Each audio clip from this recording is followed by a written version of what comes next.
you should always draw for yourself and not for likes. Do you think you'd ever explore any other types of like medium? I'd quite like to get a live stream kind of format going. Hello and welcome back to another episode of the Sketch Wave, our weekly show where we talk all things Procreate and digital art because we're both Procreate tutors here on YouTube. My name is Joel, otherwise known as JoelCreate, and my co-host, as always, is the one and only James Julier. James, how has your week been since we last spoke? Yeah, pretty good. I've been busy. I've got a course that's being released. It will have already kind of been and gone, perhaps a little bit. It's quite a short window of time that people have, so it seems kind of a bit bad to sort of advertise it here when it's already been and gone a little bit. But yeah, it was the Black Friday course, and it may be available at other times, but that's what I've been working on all week. So it's been quite frantically trying to get the last bits together and doing the little promo videos and stuff, which is a whole job in itself. So have you had a busy one or?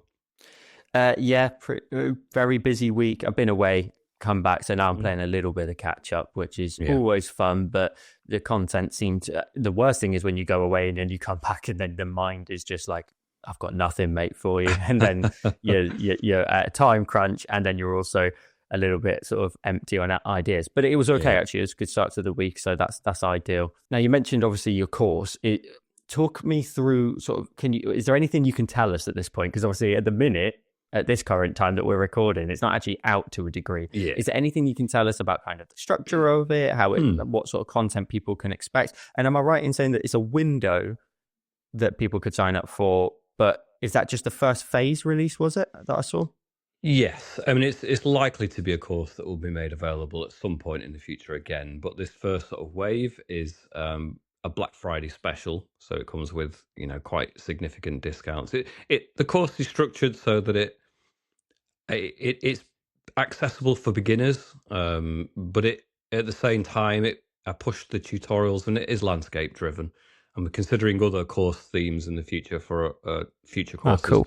That won't necessarily just be pure landscape, but these are it's like what I do on YouTube, but kind of on steroids. It digs into sort of, I don't know whether that's a controversial thing to touch on, but it's kind of like a phrase we have in the UK sometimes, and I don't know how it translates. It probably does.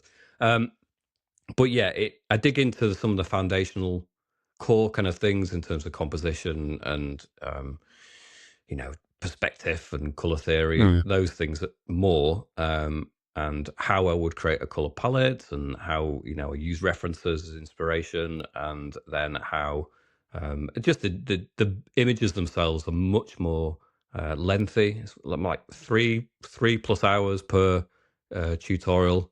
Wow. So significantly longer and more detailed images than I do on YouTube. So it's quite exciting to get that stuff out there online, really. And I plan to do more of them. There's 3 images. There's like a winter, a summer, and an autumn theme for this course. And then I don't know exactly what I'm going to do in the future. Probably one to do with trees. That's what I've mapped out to do. So yeah. Also, it must be nice to also not, because someone's paying for a course, that you're not sort of thinking about sort of the usual things with YouTube, duration and things like that. And maybe even sort of pace to a degree, like you can just get lost in it. And also, to a degree, flex your sort of artistic muscle as well, like, and your creativity and all the ideas that maybe sometimes you have to restrict. Are you finding it a little bit more freeing, potentially?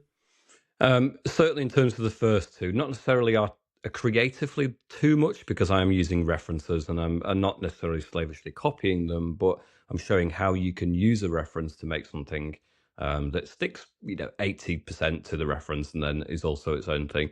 But in terms of having more time to the required time to make it the image that you want it to be, really, rather than watching the clock and thinking this is too detailed and too intensive.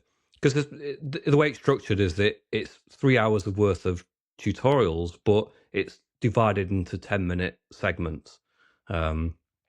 So somebody could finish that segment, mark it off on the website as complete, and then it will line up the next video. So they can come back the next day or the next week, and it will be ready for them at that particular point.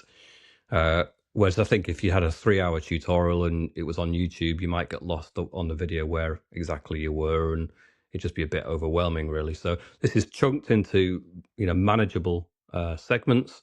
But yeah, I go into much more detail as a result of that. I found it a different experience to know that I could sit there for 10 hours if I wanted to, really. I mean, Yeah. we touched on this in the previous episode in terms of storing all that data, because I've shot it all in 4K and I don't necessarily do that on YouTube. So juggling all that data and finding places to put it was the challenge. But yeah, knowing that you could spend hours and hours and hours on something that normally you wouldn't do, and also just pushing it further. And the pace of it. There's the other aspect of that. I haven't necessarily cut out the real time drawing in the same way on YouTube. If I feel like there's a long, I mean, I've done it a little bit on the course, but on YouTube, certainly, if there's any area where it's just repetitive and someone's going to sit and watch me draw for 2 or 3 minutes of the video, I will speed it up or I'll edit it out, just to get people to the next stage. Whereas there's a little less of that. And I also just let the gaps be more natural between my conversation, and and just give people a bit more time to actually real time catch up on it, which I think YouTube is a bit more edited down to be faster paced typically. So yeah, that was interesting. It was good fun. I plan to do more of it. If we'll see. I'm sure it will be. I mean, it's your first course though, isn't it, as a creator that you've released?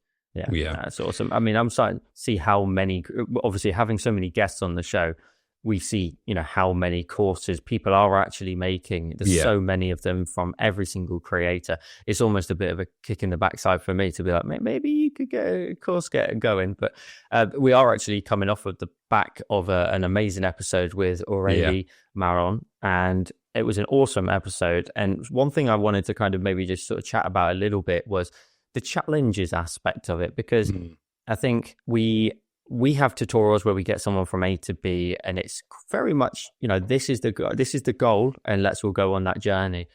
But I think the challenges are really interesting because they sort of take away a level of thinking in a really good way. Like it's less consideration for certain elements. Some of those challenges, for example, she did previously were like letters, and then moved into all sorts of other challenges. But for me, like I'm thinking about my doodle challenge that I have on my Discord. I provide a doodle and then people take a look at it and turn it into what they see when they look at the doodle. And I think to a degree, that's quite nice for users of Procreate who maybe typically do our tutorials on YouTube to maybe sort of play with their imagination themselves a little bit. I think maybe you could argue in our tutorials it gets lost a little bit because there's a specific or specified outcome that we're trying to get to. Do you think you could do a challenge on, say, Instagram or your YouTube channel? Yeah, it's something I've given a little bit of thought to. I mean, in terms of the direct challenge that Aurélie and her sort of direction, I'm not sure about that necessarily. I did have a second channel that I created. I mean, your channel, is live, isn't it? Mine's very much dead now, that second channel. But I did it a few years ago, in which it was a similar setup, but I was because I've noticed on your doodle challenge you have quite an open shape that people can experiment with and turn it into almost anything, whereas I'd provide something that I'd shaded and turned into a drawing that I already liked, really, in many sense.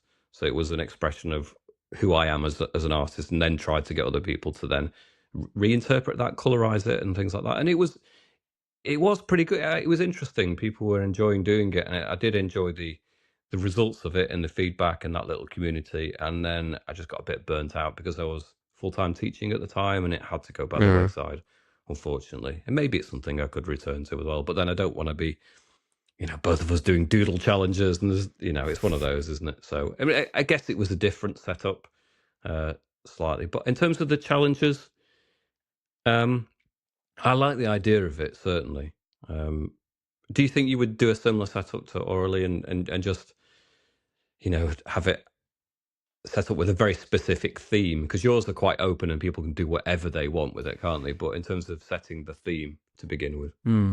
I think they would end up probably being two separate things. I've got my doodle challenge. I like what it is because I think it also allows anybody to participate. Like you said, the doodles, a lot of them are very simple line works, and then people can just duplicate it, flip it. Yeah. And I think that helps a lot of people to just start off with a little bit of a tester of their own skill and ability.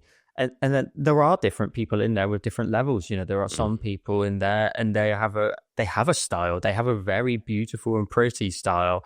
And, and then we've got people that are just joining the space and are learning where their, sort of interests are in terms of styling.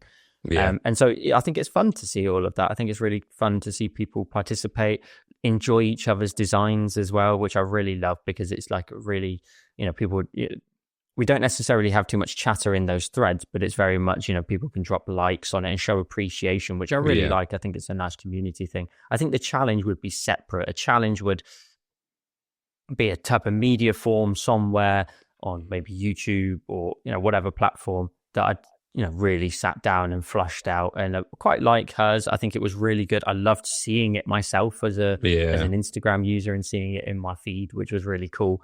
And some of the stuff she makes is just really beautiful. Like, I think we said in the interview that she has a real craft of not only drawing the lettering and creating the actual typeface, but then takes it to this other level of like graphic design, highlights, shadows, and lighting effects, and really nailed it down. And I think this is what we kind of say, and I think she's a great example of that, is draw the things you love consistently. Like Bob Ross painted the same sort of aesthetics many, many times, and he got so good at it that obviously, there's half an hour durations were easy for him to create a landscape. There was times where he's at 20 minutes and he's like, well, I'm going to put a big tree in here, or I'm going to do something. And you can tell the producers are probably behind the scenes going, Bob, mate, like, look at the time.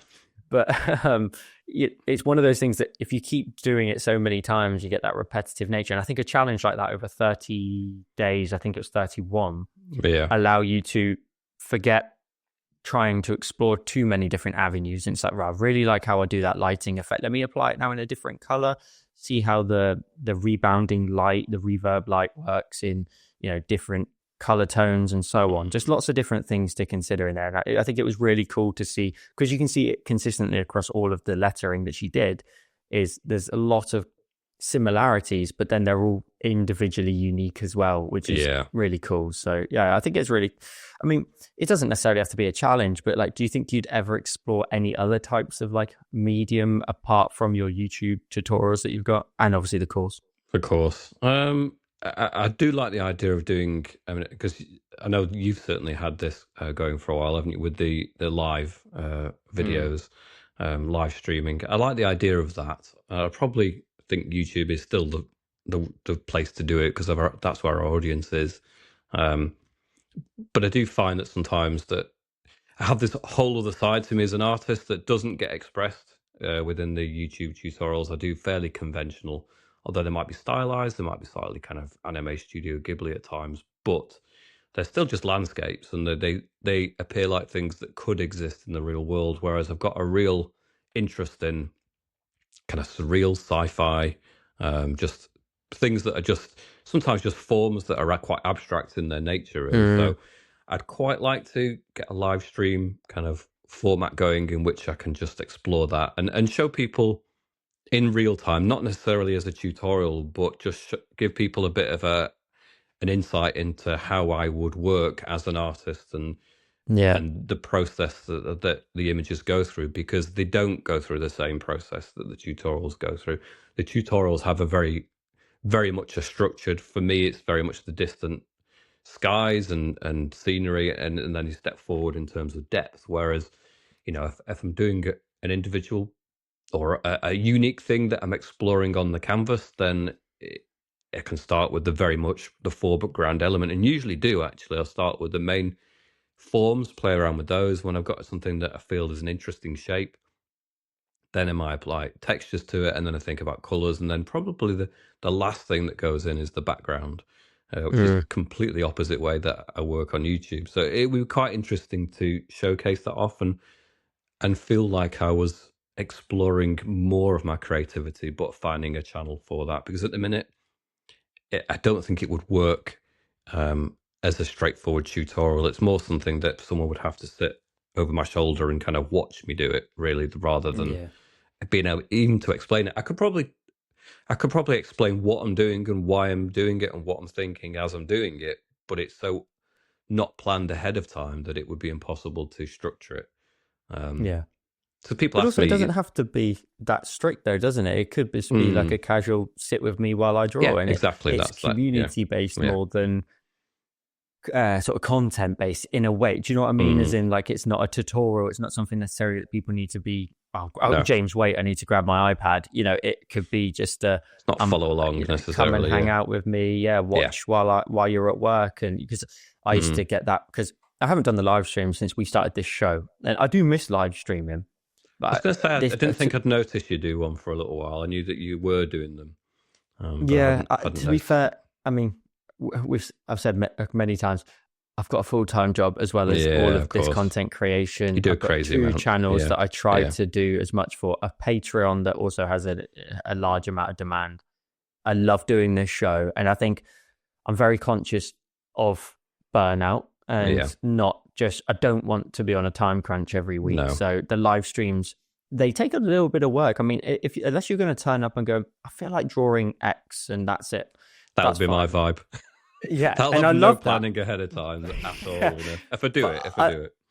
But I love that, and I think that's awesome because they're the one. As long as people understand the sort of the setup of it, that again, like I said, oh James, I need to grab my iPad. Hang on, it's not like that. It's come and chill with me while I draw, and people do that all the time. People will sit and do their day jobs, and people can sit and watch them and have lo-fi music on in the background, and it's just like company.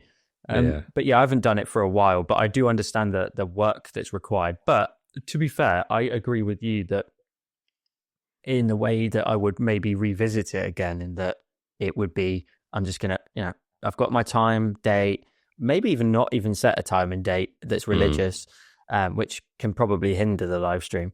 But when I get time, just turn it on and just start drawing, don't sort of have anything necessarily planned or a goal to reach necessarily. It's just chill. Miko, who we had on the show a few weeks ago, he does his live streams, and he normally has like a sketch, I believe, that gets him started, but he's just painting, and sometimes the duration gets to the point where he says, right, that's enough for today, and it doesn't need to be a completed design or anything like that. You're just chilling and engaging with the creator. I think your audience would love it. I mean, for people watching this, let us know in the comments down below if that's something you'd like to see from James. Would you said there that you wouldn't do it on your channel, so would you set up like a second channel for it? No, I would do it on the channel, but then cool. I know Miko does it as the channel membership, doesn't he? Is one of the things he offers. I mean, I've got a membership going at a minute, and it doesn't really offer very much.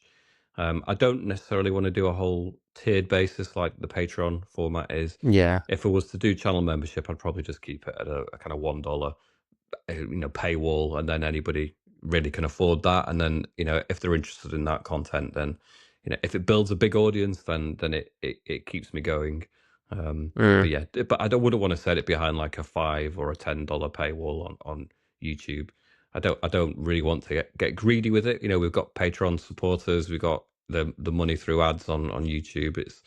And now I'm doing the courses that obviously is going to come with a charge. So I'm conscious of the fact that you can look very mercenary and very much a capitalist in these situations. And, everyone has to earn a living. But I think on that front, because one of the main reasons for that, that Miko really pointed out, which really struck a chord with me, was that if you put it as a video on your main channel, then it can affect the algorithm.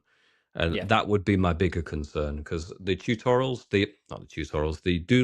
videos that I initially started doing a few years ago, I found that they just weren't as popular.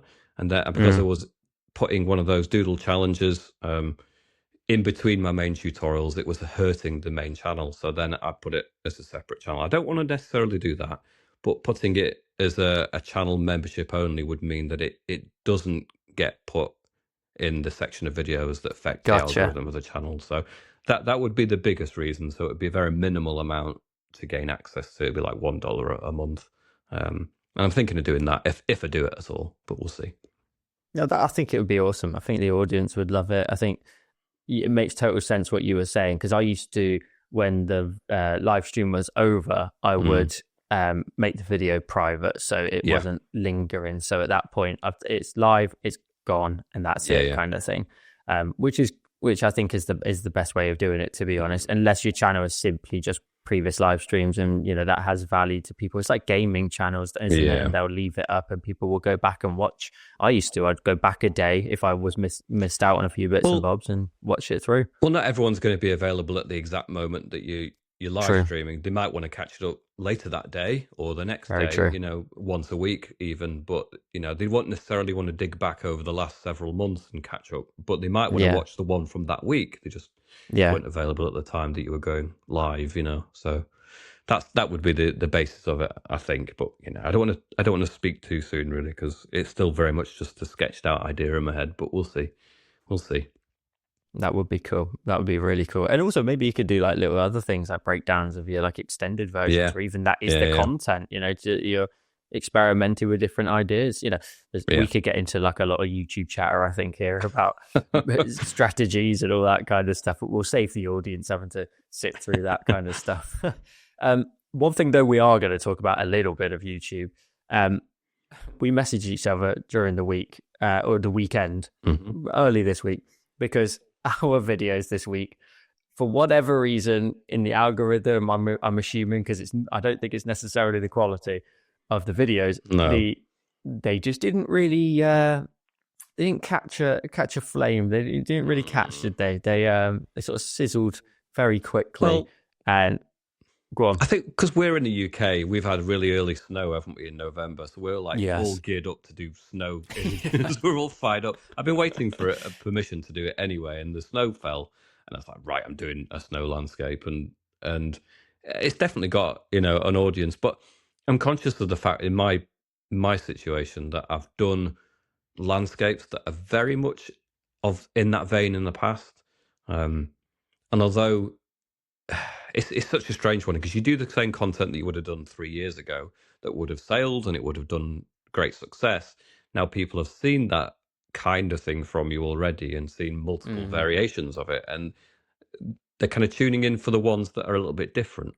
And yours was different. I feel that I guess it's a British post box, isn't it? Yes. Which I know we chatted about this, and maybe that's part of the issue, But it's one of those, isn't it? If a British person has seen that, they'll instantly recognise it for what it is. Whereas if you're from LA, and I use LA just because I'm so ignorant in terms of where else is hot in the US, but if you're from Texas, you might not get as much snow, and you certainly wouldn't recognise the letterbox, would you? The post box, rather. 100%.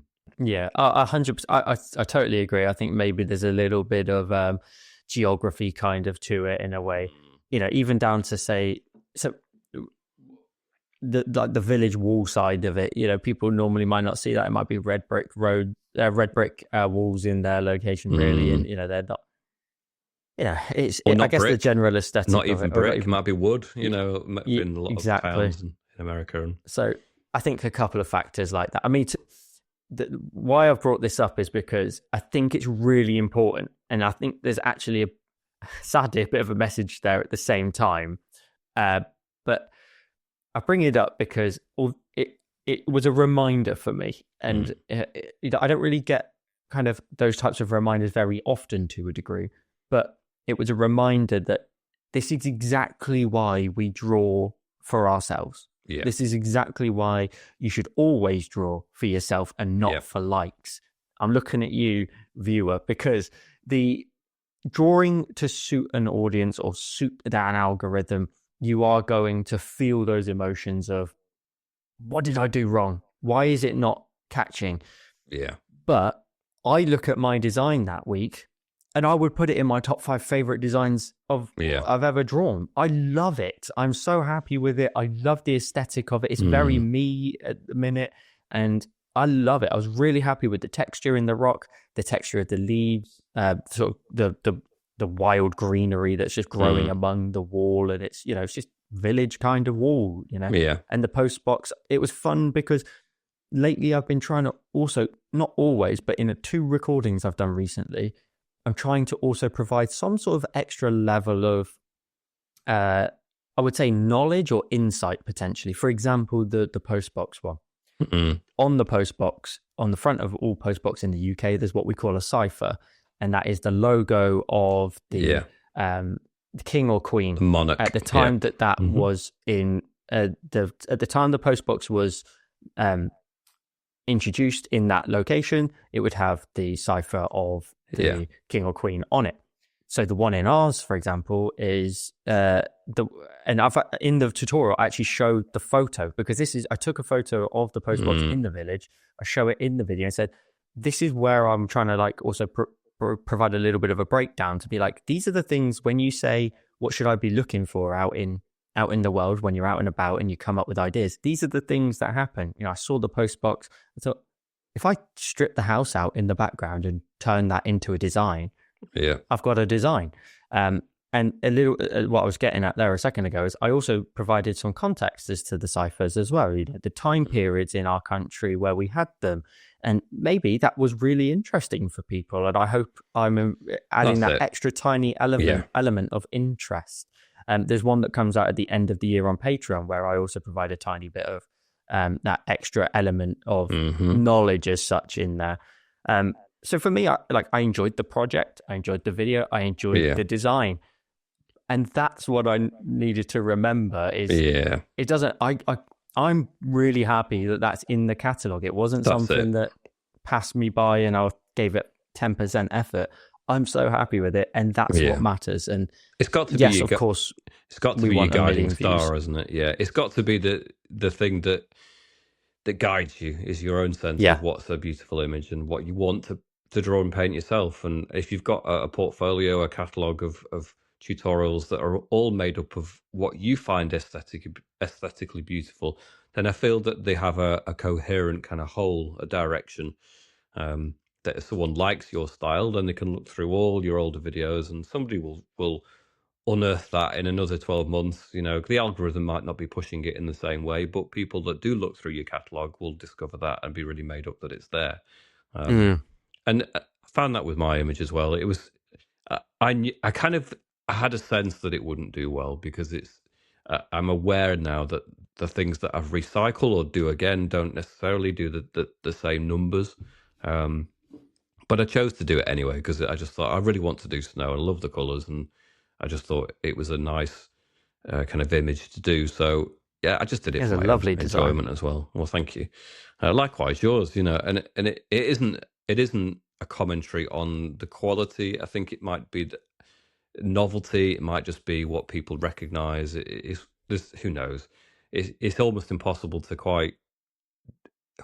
And even the algorithm from week to week, who knows what it preferences and how it might have changed internally with YouTube as to what it pushes and what it doesn't. But and you also have to think about the time of year. It might be that for a lot of places that don't have snow and don't have the seasons like we do, then it means something to them in December when they're gearing up for Christmas and they're thinking about all the traditional Christmas theme stuff. So, for example, in Australia, obviously we've spoken to a couple of people. Was it just orally? It's just orally, yeah. We struggle on a name. I'm sure that she said it orally, but anyway, pronunciation has never been my strongest point. But she, in terms of like the time of year difference, obviously in Australia you'd have Christmas on the beach. You'd have a barbecue on the beach, but they still buy into the. I know, because I've got an Australian friend who has spoken to this specifically about. They still buy into the Christmas themed stuff, so they might send Christmas cards that have snow scenes on them, but they don't represent Father Christmas or Santa Claus on the beach. It's not. Well, they might do that as a comical one as well, but because we literally have snow, I think that we buy into it a little bit earlier. Whereas in some places, it's only when it starts to feel like Christmas that they really are bought into the snow scenes. So on both our tutorials, that may have played a part in it. Whereas I think summer, people, if you start doing summery scenes, people want it to be summer. before it actually is, don't they? And they're ready for it, even if it isn't nice weather yet. So that's one season where people will buy into that more readily. Whereas winter, I think people are often a bit more reluctant to accept that it's heading that way, that winter is coming, so to speak,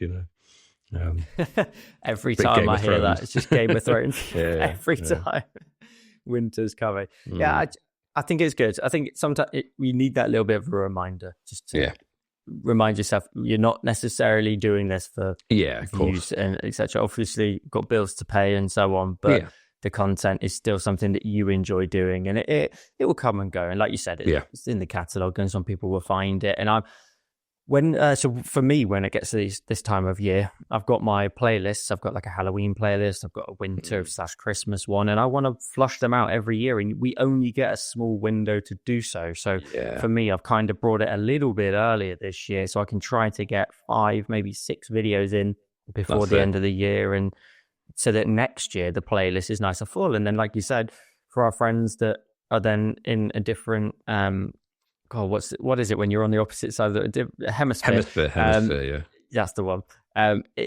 They've then got that catalog to enjoy in our summer period. So the catalog's still got value to people, and also depends on. We've said this loads of times. You don't just have to follow the tutorials in the order that we release them. No, not at all. Also, find things that maybe just you enjoy, whether it's just the wintry themed ones or just the summer ones. Maybe that's all you want to draw, and I love that. I love that for you.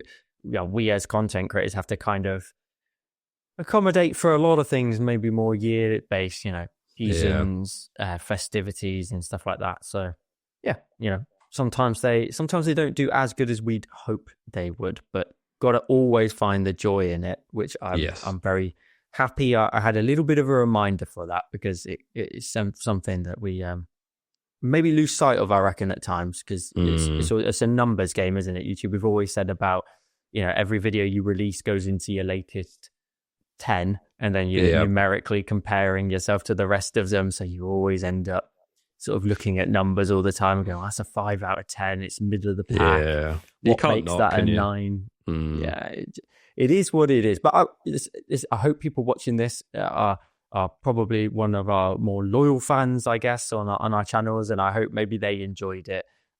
Which I'm glad it's there for them. And also on that front, if people want to encourage our tutorials to do really well, watch it as soon as you can after it's been uploaded, and leave a comment on the video, and that always helps. If you want to help our channels out respectively, and you want to help our videos actually get pushed out in the algorithm a bit more, the comments and the views, the watch time always really helps. So if people want to help us, and it's a non-financial way of actually helping us out, isn't it? Yeah, absolutely. Another thing I released last week, I think it was last week, I released a video. It was 5 Procreate gift ideas for a Procreate user in your life. So I went through the 5 different kind of categories of things that I've actually accumulated over time.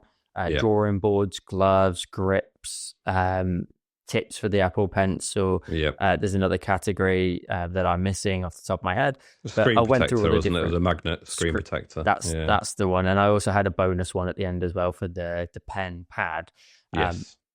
And I just thought it would be cool to put like a little sort of gift idea video together, because everybody kind of can see it week to week of the things I actually use. And it's got to the point where I've kind of forgotten that I actually use all these things all the time, like the grip on the Apple Pencil, the Apple grip one that they sent me a while back. I use it all the time because it's convenient. And I think it really wasn't like a shelling of, here's all these products that you can go and buy, and not on commission like that. And no one sponsored that video in any way, shape or form. I mean, I wish they would, but they didn't. But all of the products are just things that I actually use. So I thought, now's a good time, obviously with the time of year as well, to put like a little video together. So that was fun to put together. It's interesting to see, because these are all things that you actually use, aren't they? All of the different gadgets, the accessories. I struggle to think of things that I do actually use these days. I used to use the pencil grip, but mainly when it's the Apple Pencil one, I've kind of gotten used to not using a grip on it. And I do like the feature on that particular one where it still allows you to pair and charge on top of the iPad, doesn't it? But yeah, it's not. It's always puzzled me, the glove one. You still use the glove, and in the video said it just helps you glide on the screen more, and that's the reason. More the false touches as well. Like Okay. I know palm rejection is good. I don't want people to flame me in the comments. I know palm rejection is good, but it's not always good. You know, I will get things undo, and when you've got a recording that you're doing, and you're trying to just make it go from all the way through. Because I think to a degree, from what I remember seeing from a few of your videos, your drawing angle is very different. I think I don't think you tend to use too much palm. You're almost kind of very in air, if that makes sense. I don't have think to actually I necessarily do it now to tell you. If possible, yeah. But I don't think I ever necessarily see you kind of very heavily palm resting. I think I've seen you quite a few times because you can see the motion in your fingers sometimes. And I'm trying to do the motion that you do for like clouds, and I can see this kind of tapping and drag motion. Yeah, maybe. Anyway, I'm not trying to justify my decision, but I am potentially at the same time. I always wear them because I don't want something getting undone, and then I'm like midway through and thinking, where did that go? And I have had false touches, so fair enough. As good as they make it. But yeah, I mean, and I hear what you're saying about the grips, because if I'm looking at it now, and I think if I took it off, maybe I wouldn't use it. Like, I think this is what I said in the video, is like, it's just convenience. I'm never taking it off because I don't have to take it off, and it doesn't impede on charging or anything like that. And it is quite nice and grippy, and I've got maybe used to the size of it a little bit more compared to the Apple Pencil. Maybe the Apple Pencil now would be kind of cramping in my hand because it's a little bit narrower. You've not got that larger shape to it. I think more so it's also trying to just open up people's minds, especially some of the grips. I've got them in the drawer, but some of them are quite large, almost like tattoo gun kind of size to them. So you can really you don't have to compress your hand. So just opening up people's eyes to all the different types of accessories that are out there, like the drawing boards and everything in between. So, because I think I get asked many times a week what screen protector I use and what brand, and it makes a difference to some people, but to me, they're all very similar, and my preference out of the two is the magnetic ones, because I don't know why, I just prefer them. So the drawing pad, is that which was the iPad slots in a larger pad, isn't it? Because I like that idea, but I noticed on Flo's videos, she actually has a desk that has a cutout bit that the iPad slots into, doesn't it? That seems like a pretty cool idea. At the minute, you wouldn't. the way that I stop my iPad moving around, I've got it on my desk, is bits of tack. I actually put little blobs of it underneath the iPad just to make it stick to the desk, because otherwise it would be moving around with all the gestures. So yeah, as I'm sat here now, I'm just fiddling. I do tend to fiddle with things, so I do tend to mess with things off camera, and at the minute it's the little blue tack that actually sticks down my iPad. Maybe I should invest in something that actually does the job a little bit better. But I quite like the look of the wood desk underneath the iPad. Yeah. It's kind of the vibe that I've kind of developed over the years. But then we all have our own aesthetic, don't we? I suppose so. Yeah. Well, I don't know if Flo's is necessarily a desk with it in, because I referenced a company. But it has a cutout, maybe we'll have to ask her. Yeah, I referenced a company in there called Sketch Slate, and they make wooden boards. And I don't know if it's just the camera angle perfectly gets to the edges of the board and the board only. But maybe she's got a desk. I would imagine, the scale that Flo's at. An investment into just a desktop and having a CNC machine cut it out would make perfect sense. I have a friend's dad who has one, and I've been so tempted to say to him, like, this is my plan, this is what I need you to do, let's make it happen, kind of thing. But I've just not really got around to it. But I think it would be cool if you had like a big desktop and you create a sort of nice scene. I was watching Tati Works video actually today, and her scene is very different, I think, to what maybe I saw a long time ago. I saw it, lots of different intro stuff, also different lighting when she's drawing. It reminded me a lot of some of the scenes I had at the beginning, where I had a pink light from one side and a blue light from the other, and it had that kind of JoelCreate colours on either side. I've kind of sort of drifted away from that a bit now. But it was just really cool. I love seeing everybody's different setups and kind of, I guess, like stages to a degree to a lot of people. It's kind of the aesthetic of the video, isn't it, as well? So I have got some ideas for how I could do one, but it would be very me and very kind of different, which I think would be really cool, but I've got to wait and see. I'm intrigued now. Make it a reality. Yeah. Give us a sense of how that would be very you. In what way? I love like neon lights. Spoilers. I love, yeah. But also like you can see like the light bar. That's not actually fully white as it comes across on camera. It's a bit more blue. It can be changed anyway. But to a degree, a piece of wood with cloudy channeling in it, where light runs in it, and then around the iPad, or like to some degree. I mean, it would probably muck up the camera big time with like light definitely. shooting up and into the lens and throw off the color balance. But something really cool like that's got something I could either check, like solder myself potentially in there, and all the LED strips to try and have them also like be smart, so I could change the layout and the colors of them to match maybe the design, that kind of stuff. I don't know. But a few different ideas, and we'll have to see if it ever comes to fruition. Yeah. Oh, it does. Yeah. This is why I think I go, you got stuff to do, mate. You can crack on. Yeah. So we've spoken about our previous tutorials. We actually haven't looked back, have we, at our tutorials for a couple of weeks, because we had Aurelie on last week. So let's go ahead and take a look at those. I've got them in front of me here. So up first is me, my postbox design. So this was the latest one I've released on YouTube. And just as I mentioned, this is a postbox in the village, which I've then taken out when I sort of went in through my process of curating the design. I took the background out, which was someone's house. And then I also had reference photos of some of the kind of stone walls in the village as well.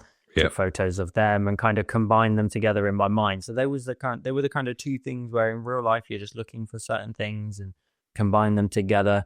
And then I was really like in the zone with this one. I remember creating it, and so I think sometimes things come about so quickly, and you're like, how? I've just like got lost in this. Like, how did I get to here? The stone walls, I had so much fun with those, because that's just like 3 colors, layering them on and creating all the different, because obviously they're not flat surfaces, so they could be at all sorts of angles, pointing towards the light source, pointing away at every angle in between. So just layering on color, patching it all in, trying to leave certain avenues for kind of sort of the gaps in between them. And then layering on the greenery, which is my favorite part of the whole design, just like the kind of mossy kind of vine leaves almost growing in between the rocks. They were really fun. Started off with a really nice dark tone, layered on a nice, more saturated lime green, and then finished off with a lighter, more pasty kind of green on top, and then layered on snow on top of the wall of it. So that was really fun to do that wall. And to a degree, I'll try and work it out to do another one similar in the future to some degree.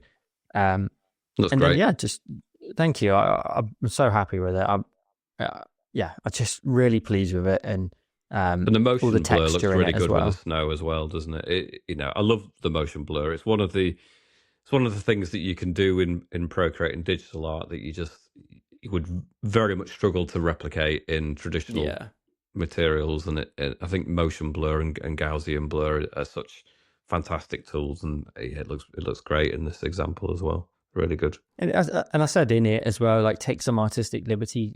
Don't put too much snow over your design. It's just going to look a bit too cluttered, and you've already got snow there as well. It could like get a bit sort of messy. And I say to people as well, like, this layer is totally optional. I love giving people these options of saying, you don't have to do this. If you think it looks better with a clean background and no snow falling, then that's perfect. It still looks as good, in my opinion. So, I agree with you. That little bit of motion, I've done it a lot recently, because a lot of the content I've been making is snow based. Yeah, and especially the motion blur of the driven snow brush. It's so, when you motion blur it, it's so it's anti-distracting. It does not take away, in my opinion, from your design. Your eye is always drawn to the sharpest content of it, the subject matter, and it just adds a little bit of life to it. And I think it'd be really cool. Maybe I just don't have the time to do it, but maybe some of our talented Procreate followers could, if they've got dreams, you could do that layer with just the small bits of snow, the medium, and then the large, all separate pieces of content, and then animate it in dreams. Let it fall down at different heights and speeds and sizes, and I think it would look amazing. You could do like a panning zoom in. I just don't have the time to do it, sadly, because Procreate dreams just takes so long to do. But yeah, super happy. Really nice. Lots of messing around with textures. I've mentioned this actually in previous episodes. I was doing the wall, and there's something you said when we broke down the image in one of our previous episodes. How you go about it has started to sink into my process in a way as well. Of the wall, I initially started off with my 3 tones. Got the base tone, a light tone, and a shadow tone, and then I find myself saying, right, let's actually move that shadow tone darker. Let's go darker again. Let's really let's darken it up even more. Let's grab the highlights. Let's lighten them a little bit more, but bring the opacity of the brush down. So when we layer it on, we've got all of these different opacities and hues and everything in between to build up even more depth, but with just 3 colors. So it's things I'm learning, from these breakdowns, and especially the breakdown we did previously. By the way, if no one's seen that video, I'll leave a link to it at the end of this video, so you can go ahead and check that out, of us breaking down a reference photo of how we would go about grabbing the colors from that. So let's move on from my latest YouTube tutorial to your latest YouTube tutorial. Talk us through your snowy scene. Yeah, I feel like in terms of the motivation to create it, we've already touched on that. I wanted something that's a little bit simpler, and the beauty of snow is that it tends to strip it down to kind of like a smaller number of colors often, which I quite like, rather than if you do like a summer meadow, you've got 20 different kinds of green, that you would use. Whereas on this, it was, I didn't even use the full 2 rows on the color palette, which is very unusual for my tutorial. So I really enjoyed just the kind of minimal colors that were necessary to do this. I really like the sharp contrast between the highlighted snow and the shadow snow, so like the warm and the cool colors, and then I can't, any opportunity to add like a real strong, just like you have a real fondness for neon, I have a real fondness for that kind of a glowing light within a scene as well, which is very much the same kind of vibe as neon images too. So yeah, that was a pleasure to put the sun in there as well, and and it's actually, I don't. How long did it last? I think it was about a 50-minute tutorial on YouTube, but really, I think that's just because it's repetitious. In terms of the background trees, there's a lot of background trees to do across the horizon there. But aside from that, and I suppose the foreground trees are a little bit time consuming. But in terms of the complexity, I think it's a relatively straightforward tutorial to follow as well. I don't think it's necessarily too difficult. To a certain extent, we can be very familiar with that type of subject and not realize how other people might experience that, in terms of just, for us, what might just be just doing a few sweeps with a color and it looks realistic. Other people might struggle to get it looking so natural. But for me, I think it's a relatively straightforward image.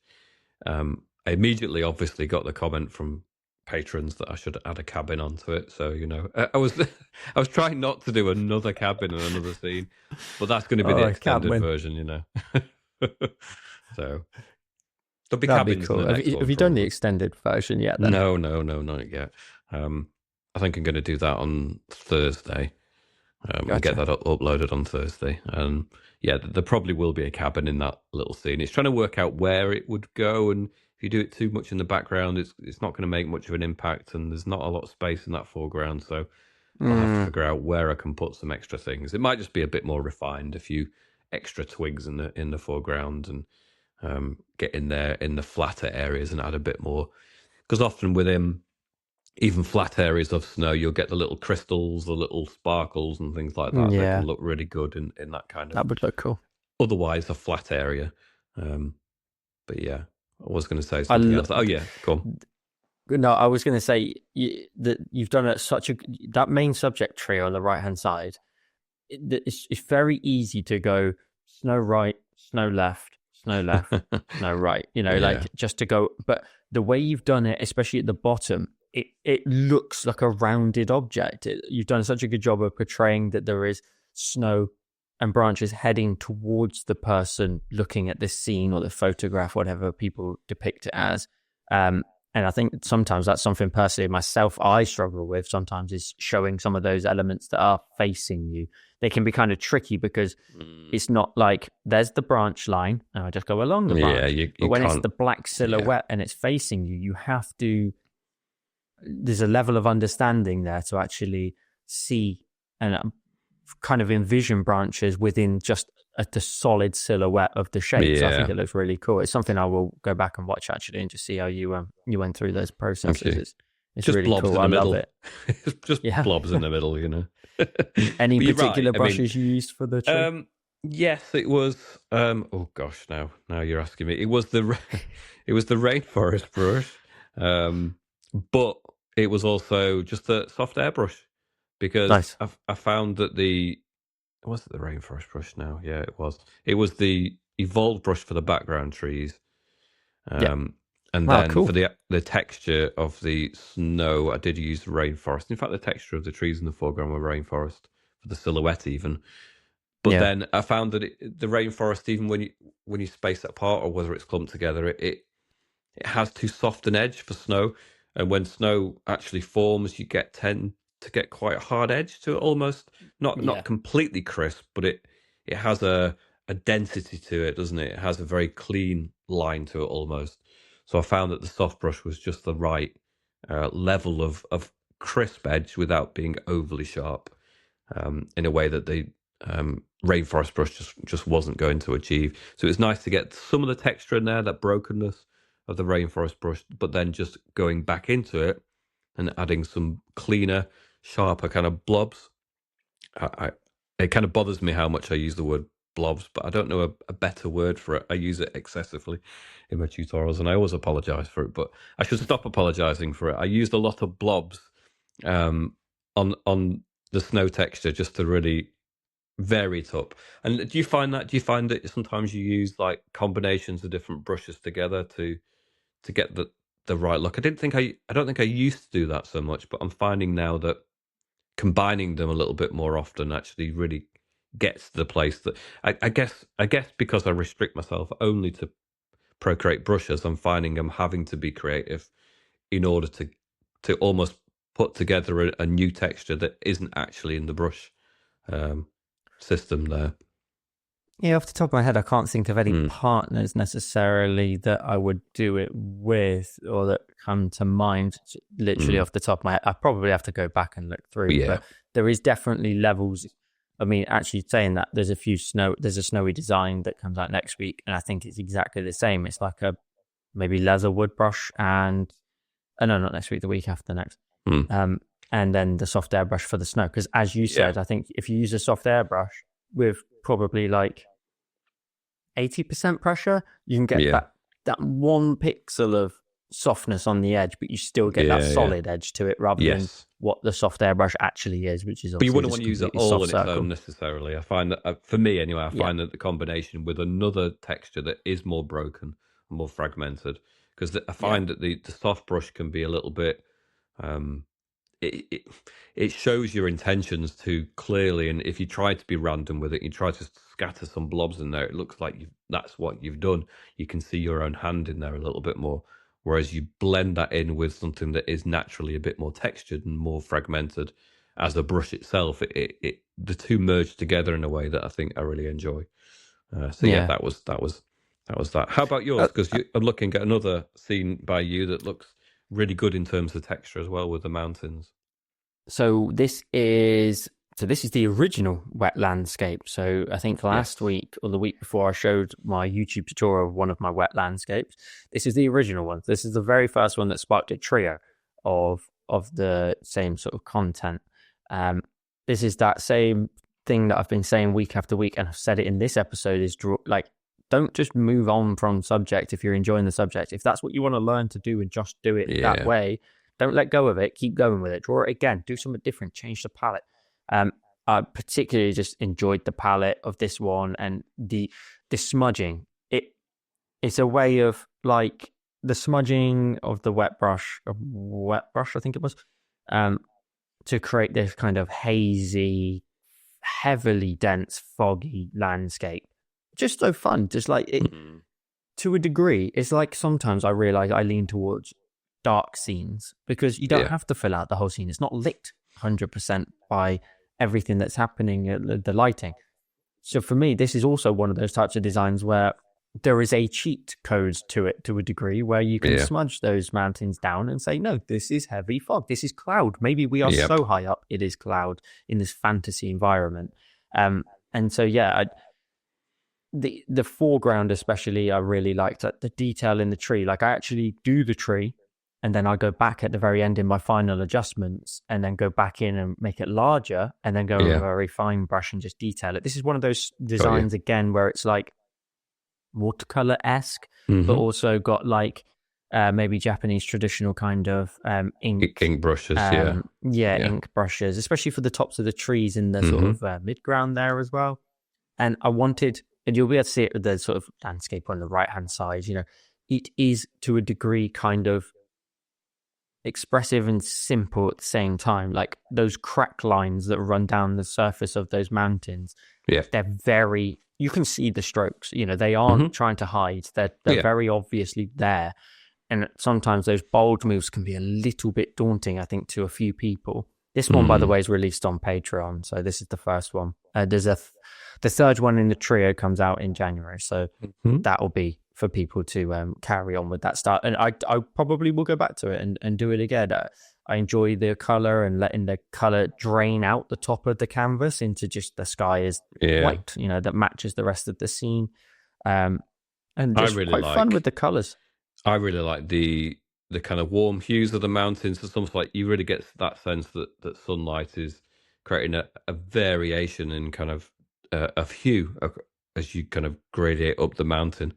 I really like the kind of, as it goes from cool to kind of warm colors and then sort of bleaches out into kind of whiter colors at the top. I really like that gradient of colors that actually shows up in the mountains. Is that kind of alpha locked and done that way, or? Yes. Yeah, it's really good. Yeah, alpha lock to start with, gradient applied. And I said to him, don't overthink this. Just draw a line. Just draw a line in a straight line. Even hold your pen if you want to, so you can control the line angle. That's the line. That's the angle that the sun is shooting across the mountain. Don't overthink it.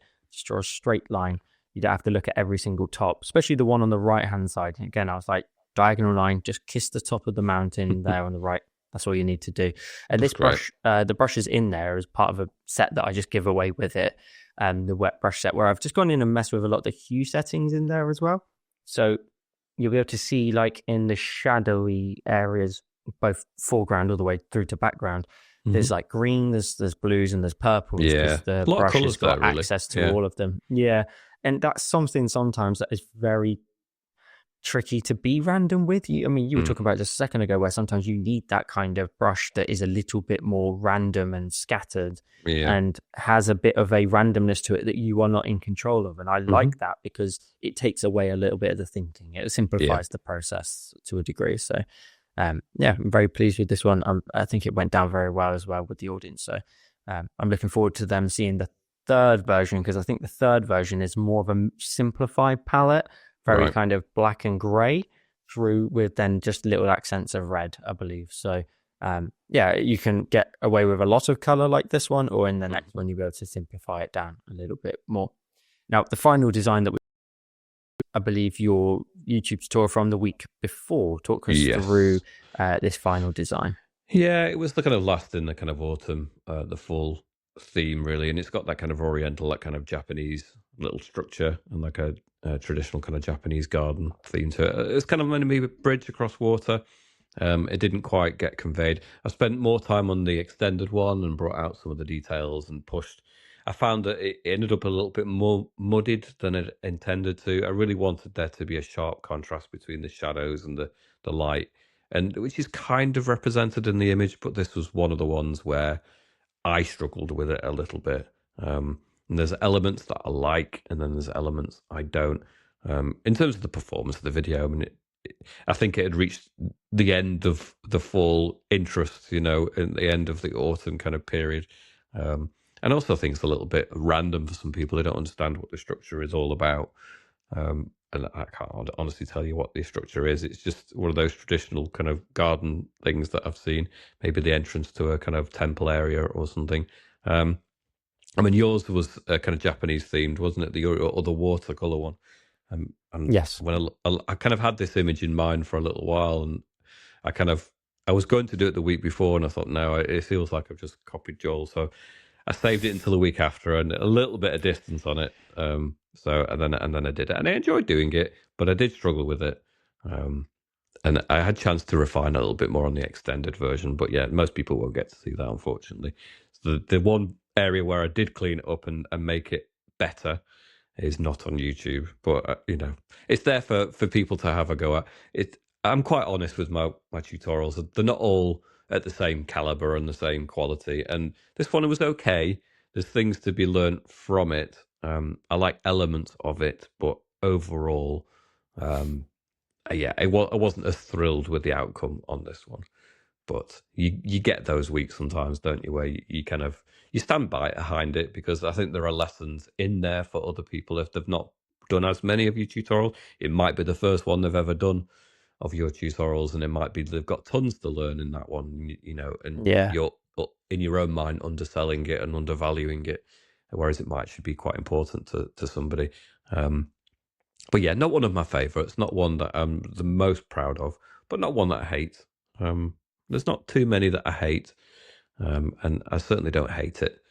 But yeah, it's a one tutorial. thing I think, one thing I really, so this is where I think sometimes we can get put into like a box too much. One thing that I really, because I think you even described this actually as a manga style scene, anime kind of, anime, and like when you say that, I see it completely, and I don't even watch anime at all, but I totally. Kind of Studio Ghibli. The style of it. One thing I really like is this doesn't follow necessarily the same brush patterns that you would typically use. You've used, I think it's the Evolve brush in some of the leaves. I like that because what that is, that it's you kind of spreading your wings a little bit. It's going out of maybe the rainforest brush, for example, in some of the previous ones. To me, I like that because it tests the water of yourself in a different way with different brushes and how they come across on screen. And it's also quite a brave thing to do because you're saying that is what a leaf looks like in this design. It doesn't look like it did in the last one or any other way. It's very blocky almost. I really like it. I like. It's quite a brave thing to do to use a brush sometimes. It just really doesn't look like doesn't look like what maybe your audience is used to, or a photoreal way, exactly. And to be because I can see you've also got a few floating leaves in there, which would be the snow gun, I believe. But bolded out, I believe, in just like one color tone, and I think it's cool. I think it's also got motion as well, like. When you say it's anime, I can now see like there's some light leaves, and they're kind of forcing you down the path. They're kind of like I don't know what's holding them in the air, like the wind or like a spirit or something. You can really, I know you can get lost in a design and really make up a story for it, but there's a lot happening. I could imagine that there is a character about to step into scene, or like there's something in the air, or it cuts to someone like suspicious of something in the air in like a cartoon. I think. I think it's great, and I think again it's cool for you to, I imagine, just step out of the normalities and try different brushes, because you've mentioned we've just seen the Evolve brush here, I believe, in the leaves, and then also using it in the rear of the scene on the previous one in the pink tutorial. I think I've decided I prefer it as more distant texture. I think that it's more realistic as distant textures. That's exactly what I was going to say, though. Yeah. You've gone through two tutorials here, and now I've gone, I know where this can be applied. And I think that's a logic that I think people need to apply to the Procreate brush library as a whole. You don't need to step out and go out and buy something that simply is just like authentically meant to look like something and replicate it. There are brushes that you can try and find use cases from. And I urge you, like if you were not a content creator, I'd be like, write it down, write this down, that Evolve brush under this category. Evolve is under drawing. Yes. Just in case anyone's curious. And write it down, take a screenshot and say good for X. Yeah. And then you build up like this kind of library in your screenshots or whatever it may be, so that you know what brushes to turn to for certain things. Because also that's what we spoke about right at the very beginning about this in terms of like challenges.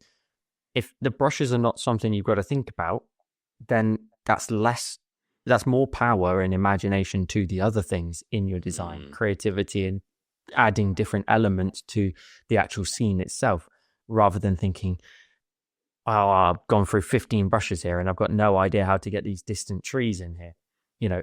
Try to build up that library. And if you see someone use it in a tutorial and you really like the design of it, again, write it down, put it somewhere as a note, so that when you go to do your own creations, it's so much easier and so much more simple to just focus on the design. That would be my one of the biggest tips, I think, for some people, is don't overcomplicate the library. Use brushes. Sometimes they'll work, sometimes they won't work. Like you said with the foreground leaves, now you like it more in distant objects. That's great. It's all about exploring, and there's so many good brushes in the library that I think people overlook them quite a lot, because you want to buy something that solves the solution straight away, rather than, I get it, rather than going through, you've gone through 2 tutorials, I think maybe even a third one the week before using it as well. And now you're at the point where you prefer it as foreground. And I think maybe some people don't want to have to necessarily create a whole design just to get to that conclusion necessarily. I mean, if people do that, let me know in the comments down below. It'd be really interesting to see how you go about sort of saving brushes in terms of their purpose and everything like that. But also let us know in the comments down below what you thought of today's episode. James, thank you as always for an awesome conversation. We've covered so many topics in this one, but I've enjoyed it. It's good old chat, I think. We managed to rattle through all of our subjects. As always, please make sure to subscribe to the channel. It's the biggest thing that you can do to support us. But if you want to take your support to the next level, you can become a member of the channel. We record these episodes typically around about 6 days in advance. So once I've got around to finishing the editing, it's uploaded straight away and it's available as early access to members. You also get a badge beside your name that grows over time the longer you are a supporter. And your support simply helps us keep the channel going. It shows your support for the channel and maybe even opens some doors as well for us to expand into different areas. So if that's something you want to do, you can hit the join button down below, or I'll leave a link to it in the description. And we'll see you again next week for another episode of The Sketchwave.